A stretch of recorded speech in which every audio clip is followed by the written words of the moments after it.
What's up, guys? Welcome to MMB Performance Podcast. It's been probably, man, I don't even know at this point, year and a half, 2 years since I've consistently done this. But moving forward, I'm really excited because I want to make this a weekly thing.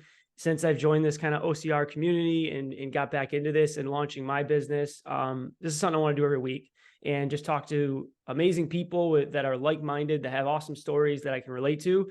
And I'm really excited to talk to my friend Brant today. Which I met at World's Toughest Mudder. We had the brightest green zip up windbreakers is how we originally met, but someone I think has an awesome story that you're going to definitely connect with and definitely be inspired by. So Brant, I want to welcome you to the podcast, bro. Hey man, thanks for having me on. I'm excited.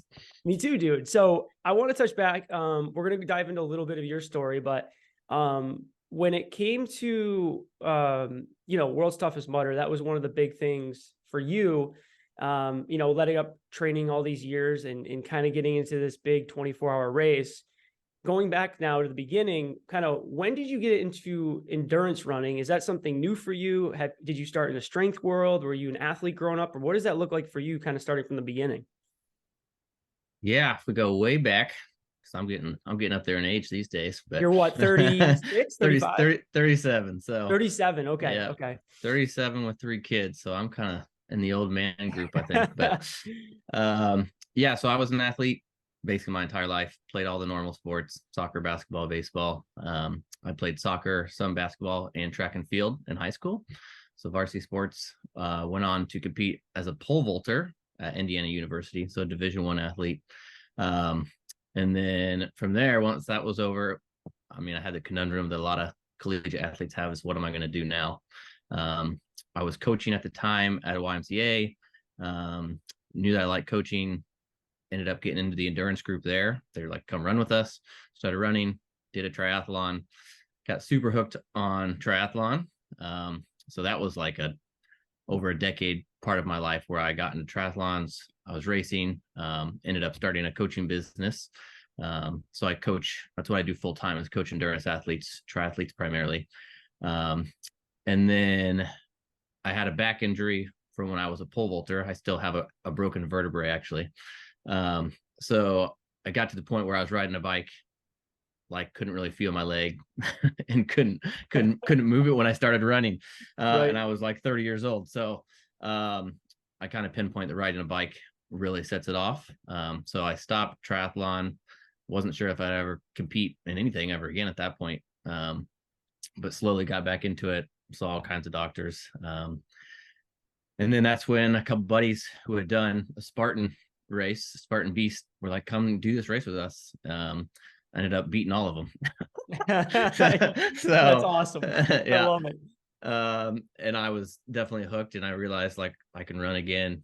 So I still run and swim and lift. And that was back in 17 maybe or so, something like that. So kind of started to get into the ORC world. Thinking 2020 did my first ultra.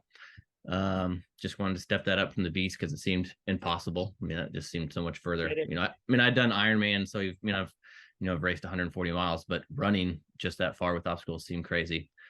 So I was in the open group of that, ended up winning the open category, and would have been second overall in the age group category if I would have raced age group. So instantly kind of like fell in love with this sport, realized I'm pretty good at it. Did a couple more ultras, winning my age group, second overall again. And then that kind of just kept going to where I looked at World's Toughest Mudder, and that just seemed out of this world. Yeah. Because again, like, I'm an athlete, but I've never really considered myself like an ultra guy. 50K was the longest I've ever run. So I signed up for that like a year out, just trained for it.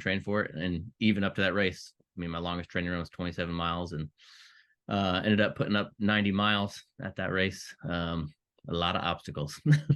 So no, that's amazing, dude. It's funny. I think I've brought you up probably like 3 or 4 dozen times since the race. Cause like out of all the people, your story was definitely like the most impactful for me. And then, you're talking about from 30 miles to 90 miles and just like, going in with that headspace. It's insane. Like you said, that race, when I signed up for it, my wife was like, what are you doing? My friends are like, I'm sure you have clients, I know you do more triathlon, but I have more Gen Pop.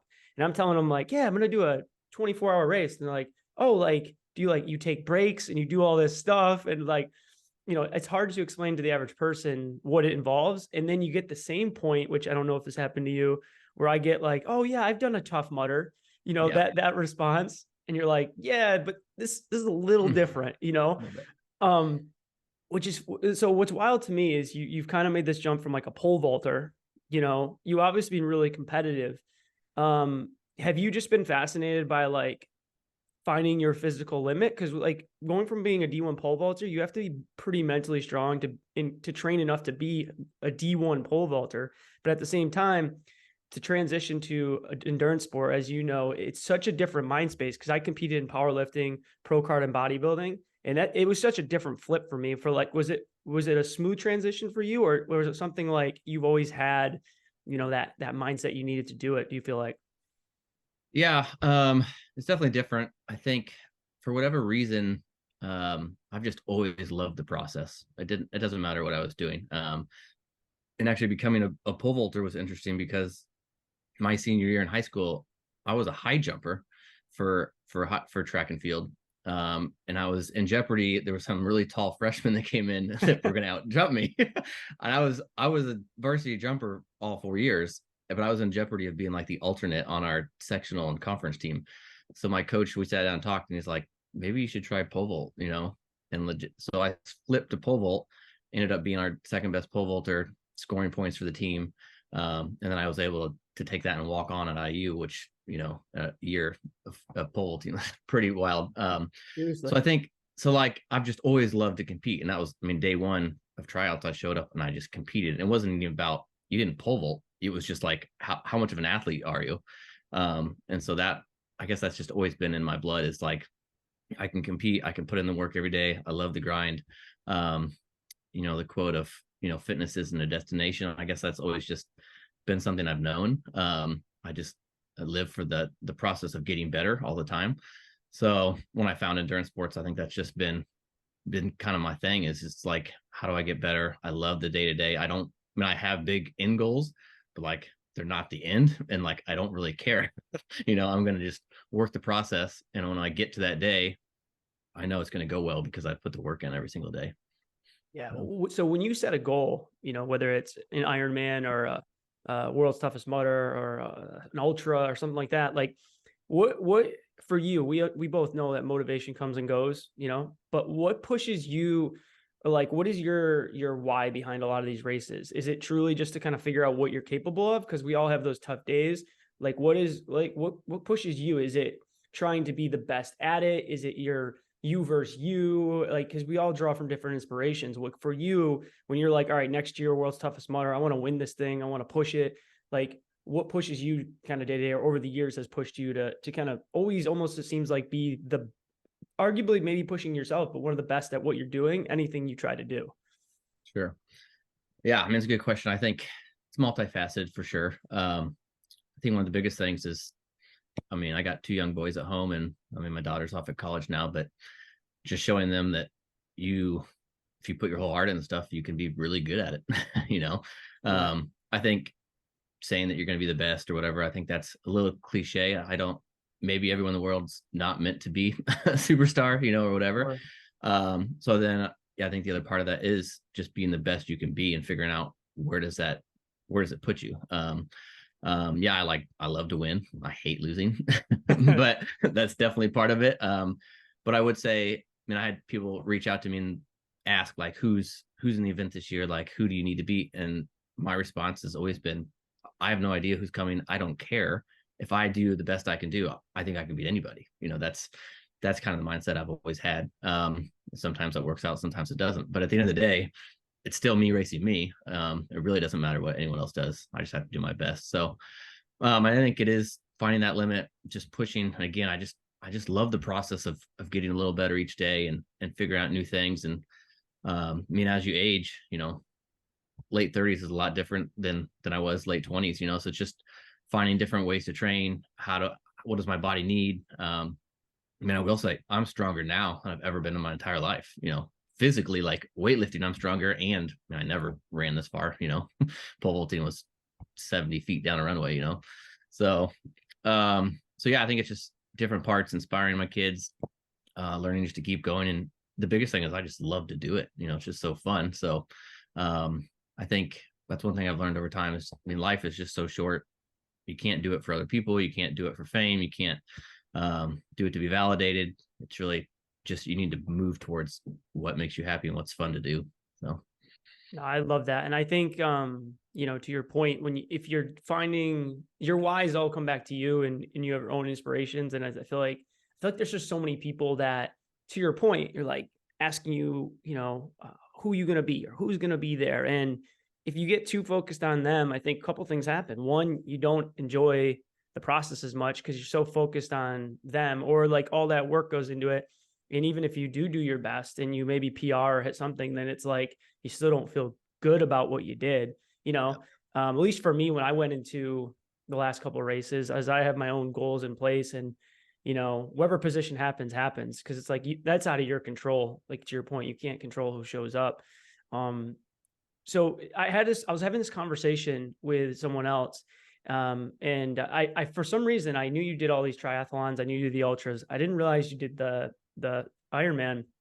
When it comes to those, for you, what was your most difficult feat? Like, how does Ironman compare to World's Toughest Mudder compared to the ultras and all that stuff? Obviously, World's Toughest is a 24-hour event, but some of these Ironmans can go, close to that. Like, what's your comparison? Like, how do you feel the differences?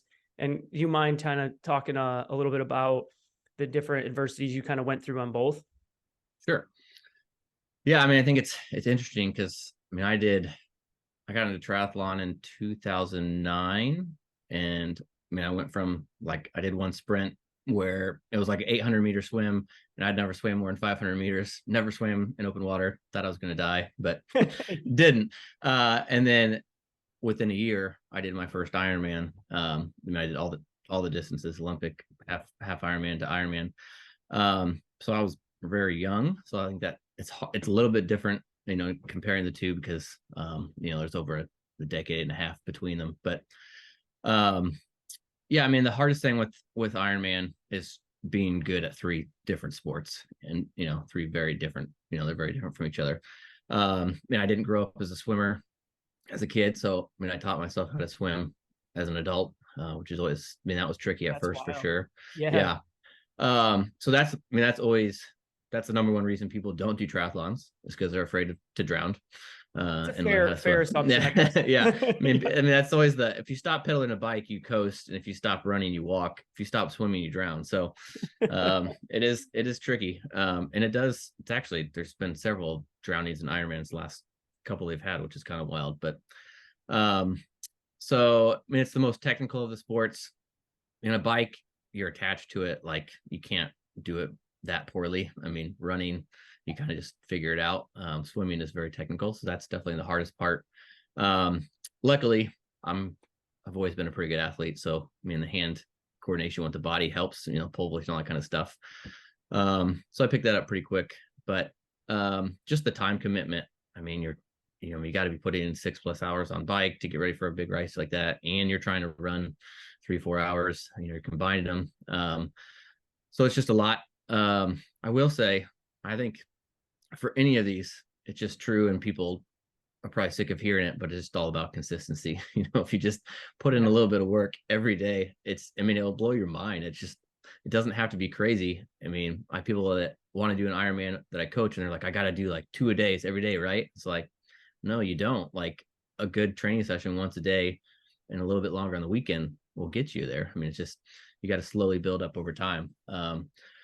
So yeah, I think I just put in the time, and the only expectation of Ironman at that time was to finish it. And it went well. It was sub 12 hours, which is pretty decent for a first time Ironman. For sure. I honestly, and this sounds pretty lame, but I got to the finish line and literally looked around. I was like, that's it. But I think push hard enough. No. Yeah, no, I think it's funny because I think it's just stuff like that, when it's so new and so outside of what you've ever done. You build it up for an entire year. So it is, what's 12 hours that's half a day of, like, it's not Yeah. even like anything on your life. It's just a blip, so it does feel like when it's over, it just kind of feels like, oh wow, like I built this up forever and it's over. And I think that comes back to, again, why it's so important to love what you're doing every day in the process, because these big events, man, they just come and go so fast. And if that's everything, I mean, you're going to be let down, so so that's, yeah, I mean, I guess the difference for compared to World's Toughest is, I mean, I like it more because it's really just about being an athlete in my mind. Overall, I mean, you got to be a decent runner. But the obstacles are no joke. You need upper body strength and coordination. And so that's why, I mean, I love to rock climb. I love to, get fit in the gym and stuff. So, I mean, I think it kind of levels the playing field for more of just an athletic person instead of a pure runner, because a pure ultra, I'd get my butt kicked. So, Oh yeah, me too. I'm not a great runner, and we talked about that yesterday, and it was for me. I remember, dude. So in 2018, I said I was going to do my first ever half marathon. I got challenged. I was just got out of competing. I won my pro card as a bodybuilder in 2016. So I was not an endurance athlete. Like walking on a treadmill zone 2 barely was like my cardio. That was like bodybuilding style. So when I did that, I came in like the bottom quarter. I like almost I was having like heat exhaustion. I didn't drink. I didn't know what the hell I was doing. And for me, that competitive side of, I just, I hate being bad at anything. I don't have to be the best, but I hate being bad at anything. So that triggered me to like, all right, we're done bodybuilding. I have to get better at this. And it took, a year, and then I did another half and then another half. But to your point, that monotonous, like a half marathon, I've never actually done a full marathon. I've done the ultras, but like, I just don't enjoy like that just steady woof down a straight line running. It's just so boring to me. So that's why I did the Spartan stuff, because having that strength background, I'm in the same boat. Like I was like, man, I will smoke people at the upper body stuff, and that'll make up for me not having to run as much. And it's, even to your point, you feel like an athlete. I have two friends, Kat and Liz, who I both work. I just left my previous job, but they're both trainers there. Kat flew out to World's Toughest Mudder with me. She was in my pit. She's an ultra runner. She's done 50 miler, and she's doing World's Toughest next year with me now after doing the pit. So she's awesome. She has a great headspace. So now, we're already talking like our goal, and she's got her mantras. And, I was inspired a little bit. I had my own plan, but I liked when you posted your 2 mantras. Your mantra, your team advice, saying, guys, if you don't want to be here, don't come. Like, we're going with it. So I have a couple other questions with the race, but from that side of it, with the mantras, the mindset, the team side, when did that kick in? Has that always been something for you, where you've developed these mantras or game plans, or like, limiting negative self-talk? Like, were you used to be a negative person? When did that kind of feel like you've kind of dialed that in? Because to your point, I ran with a guy for a while. I won't say his name. He's done multiple 100-mile races this past year, and he ended up 50 at Worlds, and he had to fall asleep, and he just mentally kind of like wasn't there. So for you, how long did it take you to develop that kind of headspace? I guess my whole life. Yeah. I think it's interesting. Yeah, I mean, I think doing different things, triathlon, all that leads up to, you just learn new things about yourself, and you keep going to war, and getting better and better and better. And I think the interesting thing about like mental toughness is that's not something you can really teach. I don't think. I mean, you can't take my brain and put it on yours and be like, yeah, just be gritty and be tough. I mean, you got to put in the work. That's the biggest thing. So number one, like, confidence comes from consistency. It just does. I mean, you just put in that work and put in that work. And, I put in more work than I ever have in my entire life to get ready for this race. So that's step one. I just knew I was more ready than I, have ever been. And I think the other part is, we haven't touched on it all. My wife had cancer for 8 years. Sorry. No, you're good, man. I was kind of leaving that up to you a little bit to bring up, so I appreciate you opening up about it.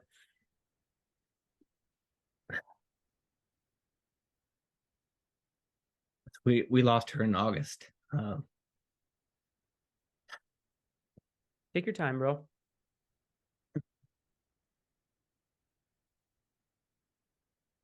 So she was diagnosed at 29. We had 3 kids, and I knew from very early on I was going to be super involved in my kids' lives, and then that hits, and um, I guess for me, there wasn't any other way. I mean, I had to be tough, you know, the world's toughest, that's World's toughest dad, baby. yeah. So I think that's a big part of it. I mean, you live through trauma.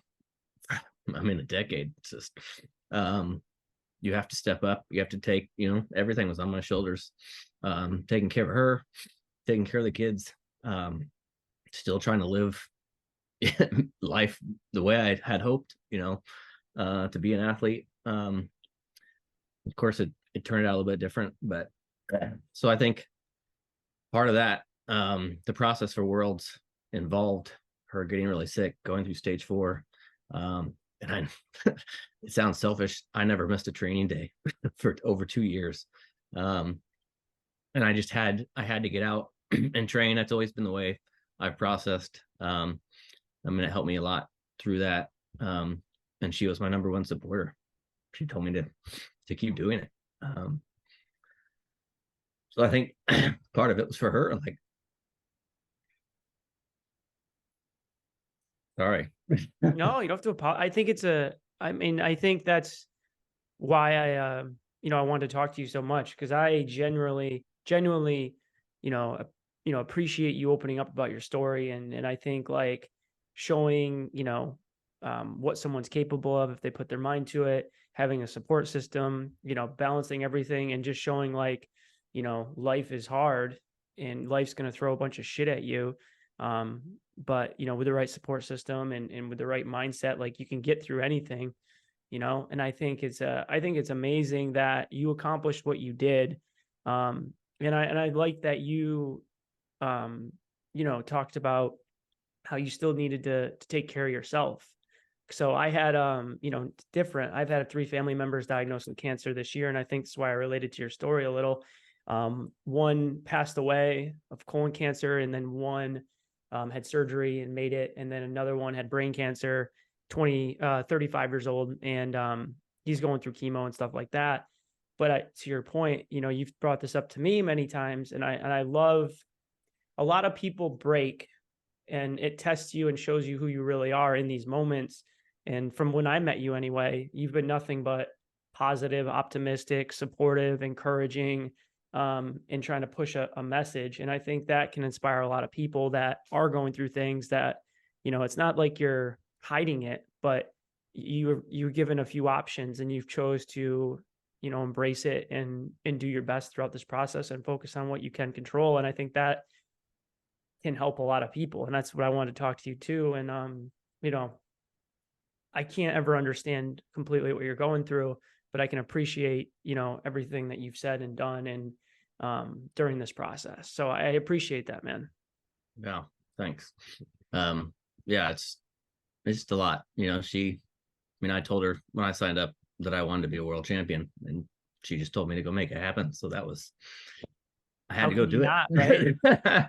How do you stop, at 3 a.m. when you got that? And I took pictures of it, man. I still haven't. I think I'm going to use part of it for inspiration next year, is your last from 9 a.m. to noon that you wrote down, do it for her, This is the push. And I think, I've teared up and got emotional reading it for like 15 times. I go to my, my worker's cat, and I'm like, look at this. I'm like, this is why the dude put up 90 miles. I'm like, look at this shit. And it makes complete sense to me. And, I did my master's in sports psychology, and you talked about mental toughness. You talked about mantras. You talked about imagery. I mean, this is it to a T, everything you were doing. And on top of that, there's an insane emotional attachment, which is going to drive you even harder. So I think that's awesome that you were able to at least take care of yourself somewhat during it. And to, with everything going on, that there was a support, and she was an amazing woman. I mean, there's no doubt. And moving forward, man, I appreciate, and I think, you've done everything in your power to do it the right way. When it comes to future goals and things that you're trying to do. Obviously all this stuff is inspiration and motivating and impactful. But like for you, what are like your, big goal that you're trying to work towards now? Like you accomplished a hell of a feat with the 90 miles, like you 60 miles over your longest race, basically. Like what's the next big goal that you're trying to pursue? Yeah. So, seeing that I could compete with the best, really, so I didn't talk about how my knee completely blew up 50 miles into the race. Yeah. So sorry, we'll definitely talk about that. No. So you go jump on. No, because I wanted to touch on that because, Yeah. before we got into this last part of the conversation, you talked about mental toughness. I wanted to dive deeper into that. And, obviously went into like the whole mental toughness at the highest level. Yeah. But you focused, like you said, your knee was trashed at 50 miles in, and that's mental toughness, like that continued to push. So your knee blew up, faced all that adversity, and then, continued to grind, walk, run for, 50, 40 plus 40 more miles. Yeah. So that, if I'm completely honest, yes, I wanted to win a world title and I won an age group title and I finished 7th overall, but I wanted to win the whole race. That was really what I wanted to come to do. Which is, again, it's kind of out of this world. I've never even done the race. These are some of the best professional athletes in the world that are winning this race. And it's not putting them down at all. they're incredible. And I wanted to be up there with them. And, I came up a little bit short, but I couldn't run. Like it's hard to run a 24-hour race and you can't run. Yeah. So it was wild. It would like flare up so bad that I would just power walk, but I was still making time, and staying ahead, doing a walk around. So yeah, I guess that is kind of part of the mental toughness part, but I think that was, again, I came to do the best I could do. And I had no idea where really people were. I had in my mind, I wanted to do 100 miles. I knew that would make me competitive. That's kind of, I talked to so many people before the race and say, I want to do 100 miles. That's kind of like the go-to, because it is. I think there's like 9 guys ever maybe that have done 100 miles, 1 female. You're on like the top echelon, because I hear most of the people are like, I want to do 75. Like that's kind of like, I feel like the challenging standard, but then that's the 90 to 100 is another step. Yeah, like that's a whole nother level. Yeah. So I guess, yeah, I've always believed I could be there, and I had no idea because I'd never run anything close to that. But in my mind, I was just going to keep going, and not quit. And even when the knee blew up, I was just going to keep going and keep going. I kept talking to my pit crew. I said, I want 100. I want 100. And they quickly, they did a really good job. One of my best friends was there. And instead of, he didn't like try to talk me out of it per se, but he switched the gears and helped me realize I could still win my age group, and still keep pushing. So that, within the race, it became just keep going as fast as you can, for as long as you can. And I never stopped for more than, I think, 6 minutes was my longest pit stop. So there was never, ever, I was not going to go to my tent. I never went to my tent. I did everything right there at the fence. It makes a huge difference, which I've learned. Yeah. So, and if you look at I went back and looked at my pacing, like splits through all the pits, and they were almost identical to the overall winner, like all of my times. Like I feel like I did everything right. My nutrition was what I practiced. All the forums read like, your plan's not going to work, it's going to go to hell. And like, it worked. I did everything. Like the clothes I put on was like what I thought I was going to put on. I didn't wear a wetsuit. I just put some sleeves on. You didn't wear a wetsuit. So no I way. changed into one, dude. It's crazy. I changed into one at like 7 p.m. and did like 14 hours in the wetsuit. Oh no. He goes, oh no. No way. That was like, I did a ton of cold immersion stuff going in this race, because I was like, I do not want to wear a wetsuit. Like it just, I've never worn one before this. Oh, that was awful. My first experience. I practiced in one to get used to it, because I'd run them. I've worn them in triathlons, and there's another event called Swim Run where you wear it the whole time and you alternate between open water swims and running. And it's just awful. It tightens up your hip flexors and your back, and it's just, Oh, I know. I experienced it. It's bad. It's bad. So I was like, I will risk freezing before I put it on. And that's fair. Luckily it wasn't the temperature they had the year before, because you had to wear one last year. But so yeah, I guess I just had a game plan, and it worked, aside from my knee blowing up. But what'd you do for nutrition? Because I'm fascinated by that. That was a mistake I made, is I got too behind on I couldn't take calories in at a certain point, and I did a lap or two with minimal, and then it caught up with me like by like the 7th, 8th, 9th lap. I was in a deficit, depleted, and then it was hard to get back from that because I ended up with 60, I think like 6 miles in penalties. I didn't have a ton, but yeah. So I was just curious, like, because I think that's what people probably struggle with the most. You get a little nauseous, you're struggling getting calories, and then you're in trouble. Yeah. Yeah. So I guess I'm a super simple person. Like I eat almost the exact same stuff every day for lunch. I find what works for my body and I go. And so that's the same thing with racing. I used Tailwind was the drink that I used, and that's just a calorie electrolyte drink. Yep. So I didn't wear a vest or anything. I had little short tights with pockets on each side, and I put a 8.5 ounce flask, like a rubbery flask. So I had the Tailwind in one pocket. I had a gel, just a 100-calorie gel, in the other pocket, and that's what I had each lap. And then at the aid station, I would fill the bottle back up just to have water. So I had water in that. And then every time I came back around, I would just have like a bottle waiting of really concentrated Tailwind, and I would just chug as much as I could. I did. I saw you on your video. Yeah, it was like just hammer it. Yeah, and I mean that was probably 150, 200 calories right there. And then I would take another gel while I was in transition. So I think it's around 400 something calories an hour. You're probably taking in about 90 to 100 grams of carbs an hour then. Yeah. And so I did the exact same thing every single lap. Every lap. No whole food, nothing like that. Just I tried one little fig bar because I actually like those. I eat them every day. And like 10 minutes later, I almost through it up. And so I didn't even touch. And that's how you train for it too, right? You just try. I know it. I just did the gels and I could use, I've eaten fig bars in the 50Ks and stuff, but for whatever reason, and it was so funny because I ran with Chris, the female winner, and she was like eating pizza 10 miles into the race. Like it was blowing my mind. I was just like, no way. Like, so, but I mean, my stomach was kind of bulletproof. Again, I didn't put it, my biggest issue is when I finished, I physically, like my wife, my friends were just like, you're still doing good. They found me on the course doing what's the cargo netting that you kind of like swing across like a monkey bar almost. It's not cargo netting. It's almost like ratchet straps over the water. They're like, you're crushing these things and like, you seemed okay. I rolled my ankle on my last lap, but other than that, like I was doing decent. But I was, to your point, I didn't really know what to do because this isn't my world. I had like a little sandwich and some chips at some point. I had some pickles. I had, I was just whole fooding most of the time other than just the gummies and the goos. So that'll be a whole different game plan for me. Oh, actually, I did have shot blocks too. I forgot about that. I had 3 shot blocks every lap. You were living on the edge. I was getting wild. And those help because I started with plain ones, and then going into the night, they make some with caffeine.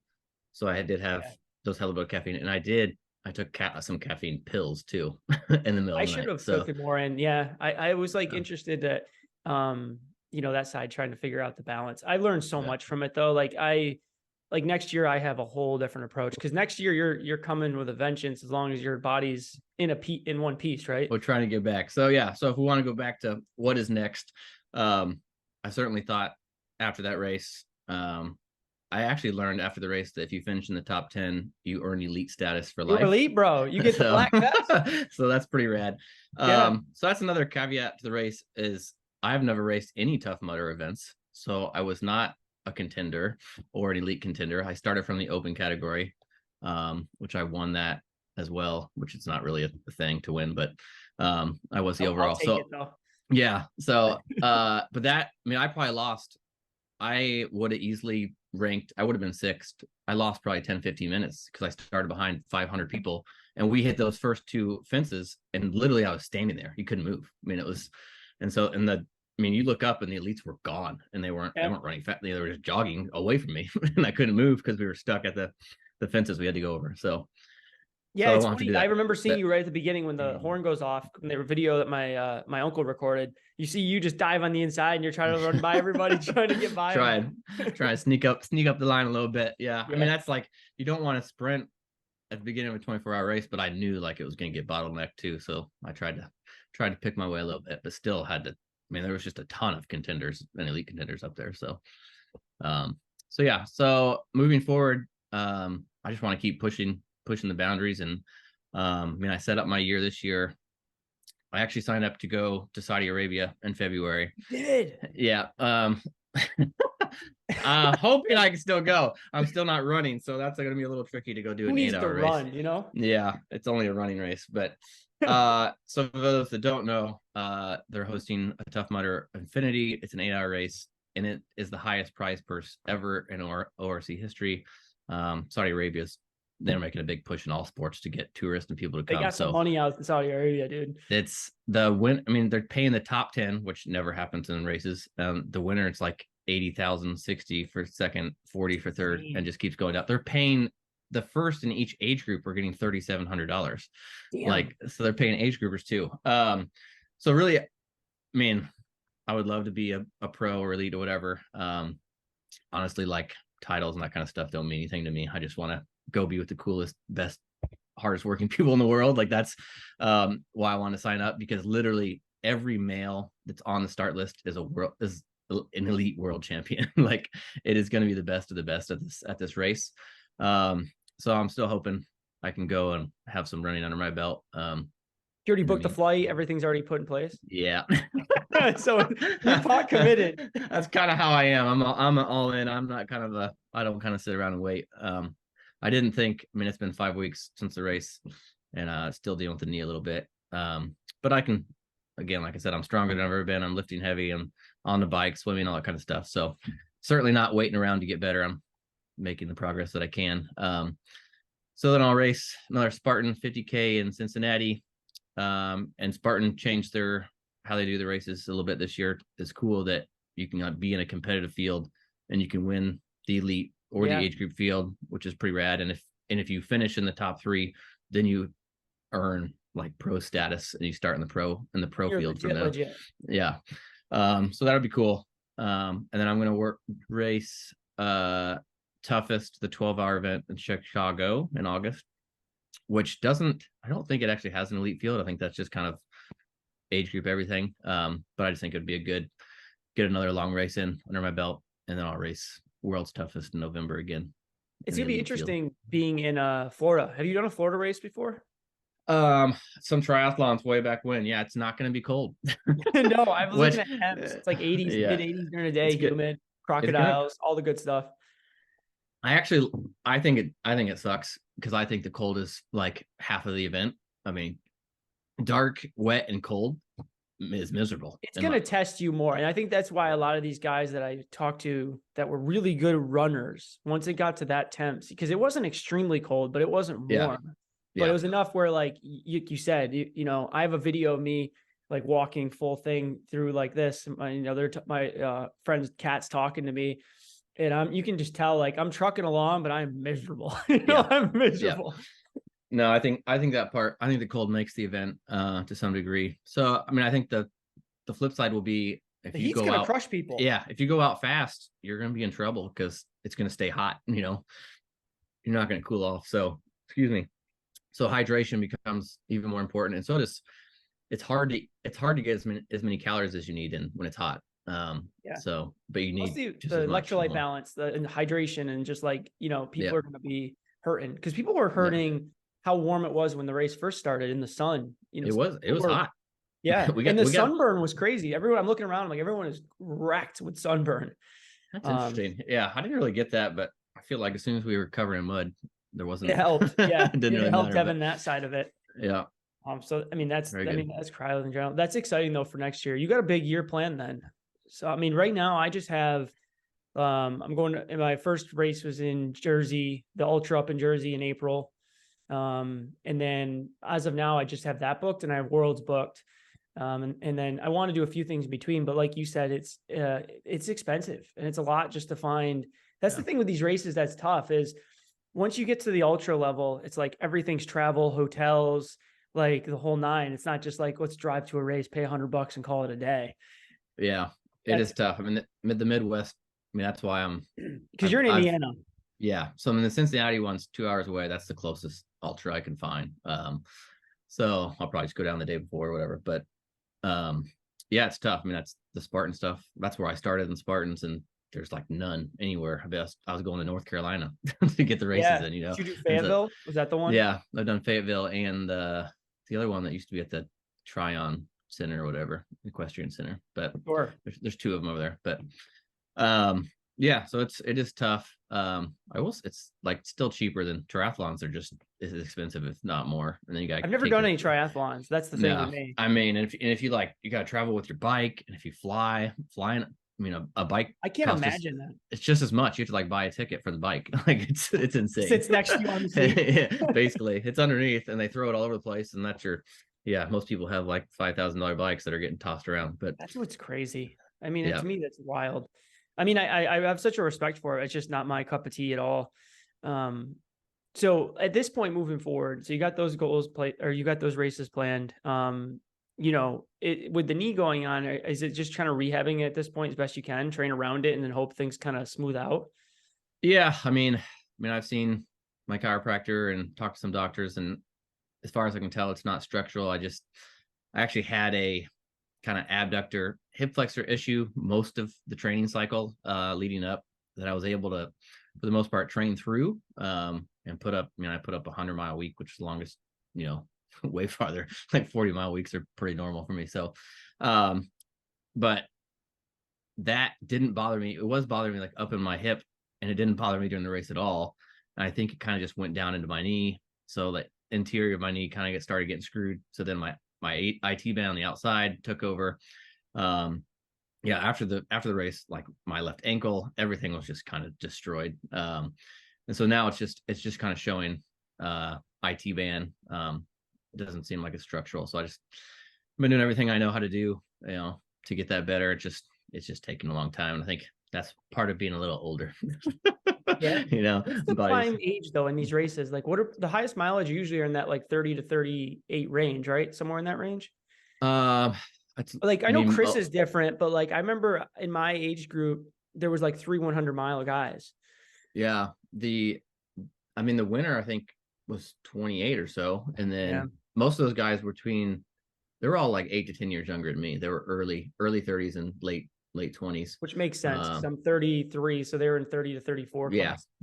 So there's only one guy older than me in the top 10, and he's 42, and he's been at it for a long time. He's doing 100. He's awesome, but I forget his name. He fell on the balance beam and broke his rib. Oh my God, really? Yeah, I think he tried to jump and hit the berm, and like he was in third, I think. Oh, that's horrible. And he got passed in the last lap and ended up getting fourth. And like that sucks. Tough.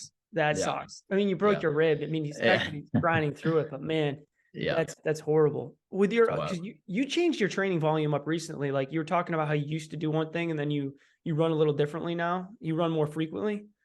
Yeah. So that's my structure really came from, as a triathlete, again, like it's hard to get all the days in, so I was basically running 3 days a week, maybe a fourth day if you add.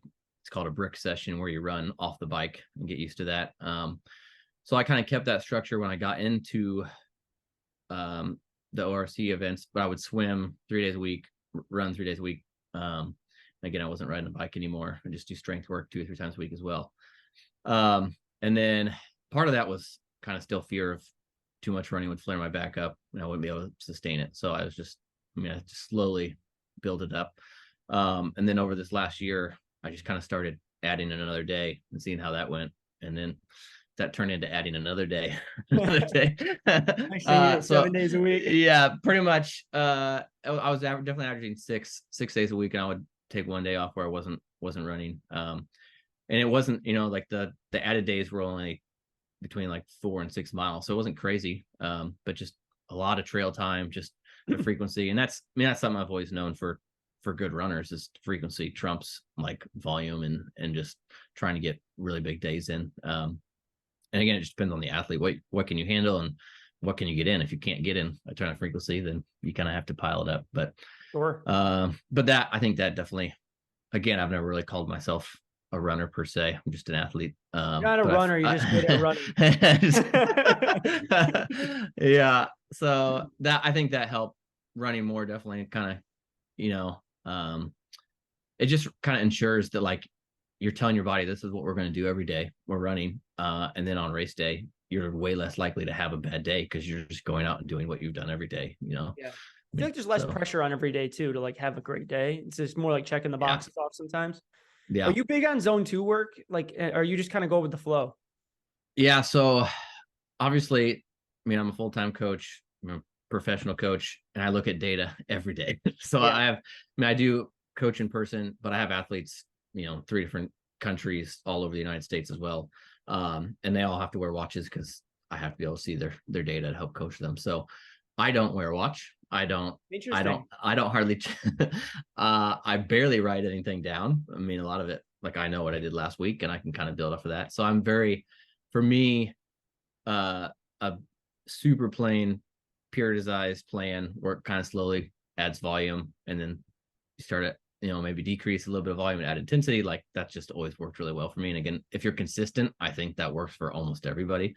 I feel like to your point though, you have this balance, like you've been doing it so long, you can intuitively kind of tell when you're like easy days, when to scale back, when to scale up. Yeah. Yeah. So that's a big part of it. So I don't need a watch and I don't have preset stuff. I had the days that I figured out that it worked for me to run and I'm going to lift. But I mean, a great example is yesterday I was in the gym and a coach that was in there saw me lift last week and I had a lifetime PR deadlift. And he's like, are you going for it again? 170 kilos, 170 kilos. He's like, are you going to go for another one? And I was like, honestly, I don't come in like this is max out day. Like I don't ever do that. Like I get into a session, I know what phase I'm in. Man, I'm in a strength phase. I'm doing low reps. I'm trying to get strong.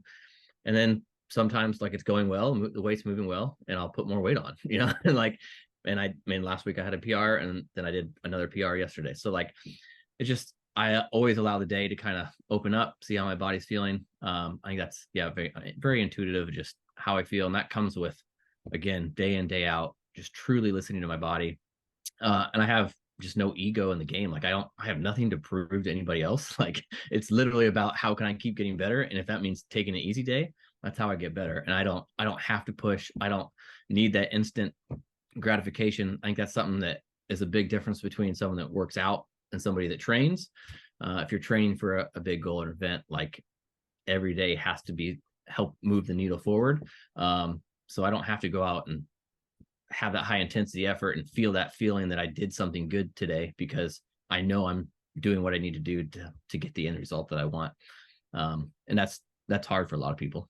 So. Dude, I think ego is the worst thing for so many people, whether it's injury, whether they get hurt or just, or you just, like, I think the average like gym goer nowadays or just kid that gets into it, it's whether it's social media or wherever it is, the ego is brutal. And then you just got to try to compare. And then it goes into what you're saying earlier. You're not focusing on your own personal goals. You're trying to impress people. You're trying to do things that have no reason that you should be even doing, which everyone did. For my first, a 19 to 23, I was like, my ego is through the roof. That's my dog. I have 2 golden retrievers. Awesome. But I wanted to ask this too, before we kind of close things up a little too much, is if you could go back, give a little advice to yourself. Hang on one second. Let me just get this maple girl. If you could go back a little bit and give some advice to yourself or like someone that wants to get into maybe their first Spartan race, their first triathlon, what advice would you give them? Would it be more of, obviously you talk training, you talk mindset, but like, what advice do you think would be most valuable to them to maybe get started on their first endurance feat in general? Yeah. I think the biggest thing is we just build stuff up in our mind and make it way bigger than it is. And a lot of stuff in life is super achievable. Just putting in a little bit of work, and you don't have to be at the end goal when you start. That's the whole point of like setting something new up in a hard goal. And it's just taking a little bit at a time, and you reach out and find a coach, find a friend who's done it, do some research. There's a lot of information out there. So it's just start where you are. You just have to start a little bit at a time, put in the work a little bit each day, and just don't put too much pressure on it. Learn to enjoy the journey and have fun with it. And that's, life was made to have fun.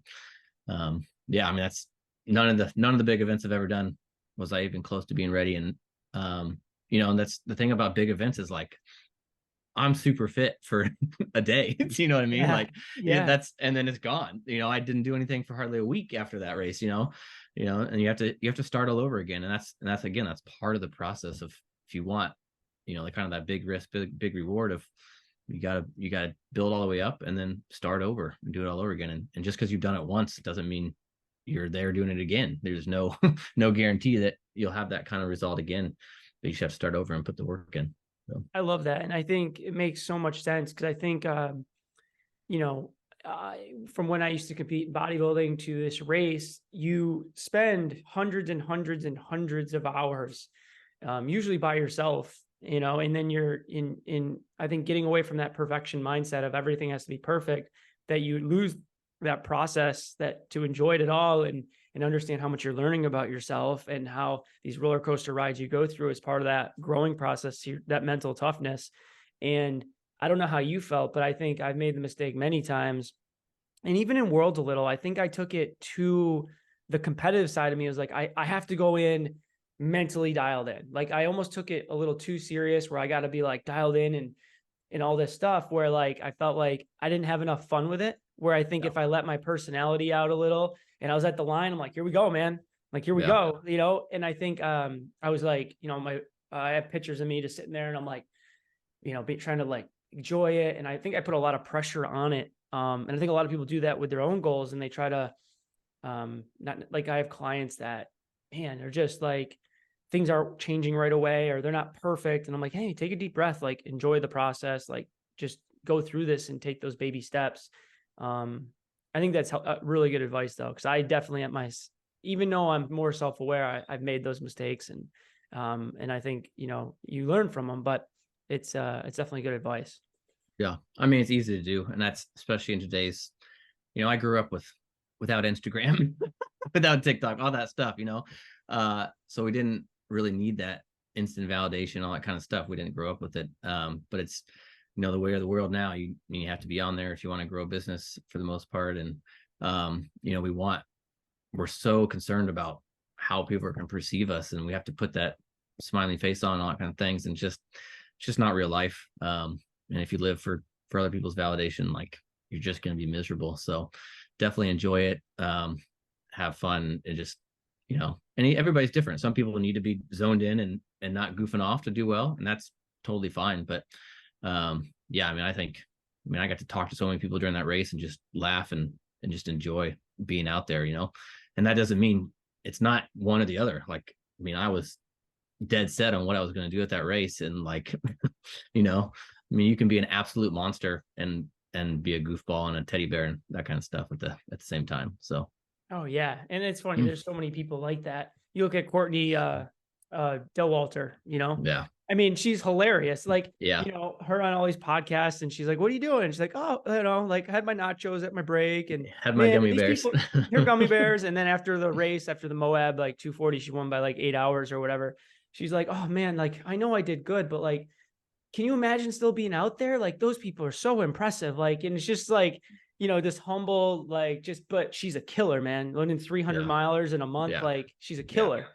So, but to your point, I think but she loves it. And that I think it shows so genuine. So, no, it's cool, man. I appreciate you talking with me. Like, it's, we've only chatted a little bit, over the last, month or so, but, I appreciate you talking and telling your story and opening up. Cause I think, not only from a training standpoint, people can be inspired, but also learn a ton, about the journey and the process, and, all the adversity and things that you've had to handle and came up on top, and, continue to push forward and improve, and in the mental and mindset that you've had, throughout this whole process is commendable and amazing. So I give you a ton of credit, man. And I appreciate you coming on the talk.